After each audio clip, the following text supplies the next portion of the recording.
Let's get you broader context now. Michelle Guida is with us. She is the CEO of the Krach Institute for Tech Diplomacy at Purdue, served as Assistant Secretary of State for Global Public Affairs under the first Trump administration. That was 2018 to 2020.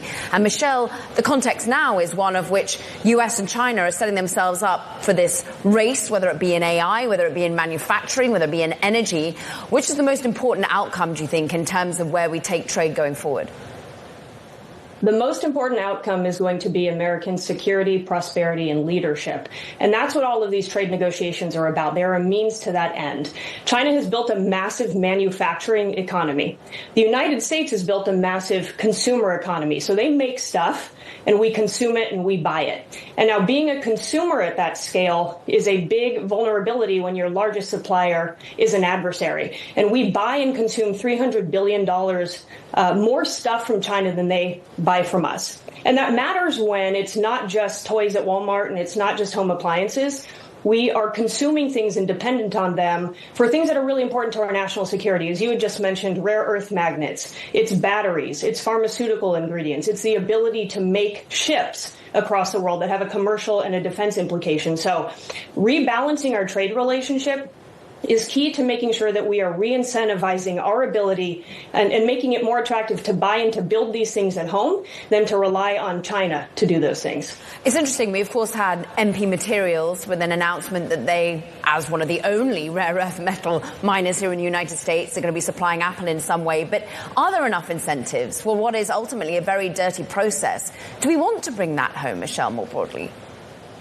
Well, China is either going to do it in a very dirty process because we have seen that the Chinese Communist Party does not have a lot of regard for the environment, or we can incentivize American companies to do it here in a much cleaner and more efficient and effective way. And so I think having America lead in these things, rare earth processing and other critical minerals, is going to be really important. We'll do it much cleaner, more effectively, safely, and trustworthy than the Chinese Communist Party.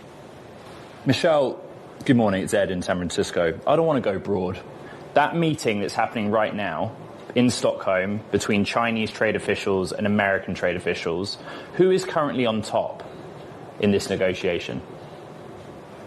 Well, I think what we've seen is that everything is on the table, and the United States has a lot of leverage. As you said, they want a lot of things from the United States, including our chips and including our consumer economy, because they are largely export based. And so we matter to them as much as they matter to us. And so I think everything's on the table. And ultimately here, the goal is to walk out with a better deal for the United States so that we are more prosperous, more free, more secure, and we can incentivize building the sectors here that are going to be important to American leadership. The president last week just talked about our big AI action plan and wanting the world to run on American tech. And so we need to incentivize the industries that are going to make that possible.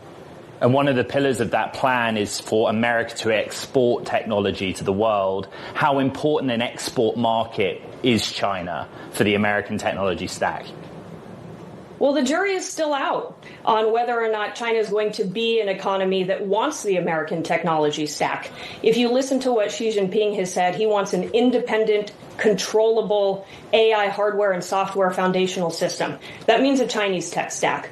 And so we'll see whether or not Xi Jinping and the Chinese economy wants American tech. It's all the more reason that deals with our allies, like the EU that just happened, like Japan that just happened, matter. Because if you look at the U.S. and our top 10 democratic allies, the EU included, that's like 60 to 70% of global GDP. What a great place to start for us to deploy American technology as the backbone of the global economy in the free world, and then start to work out from there. Michelle, that's almost the one area of bipartisanship has been a hawkish nature towards China. But I think about a potential ban on TikTok, currently not happening. When we think about a potential meeting between Trump and Xi Jinping, some China hawks, some of the most ardent in the current administration, feel frustrated that actually President Trump is giving away too much for a deal. What do you make of it?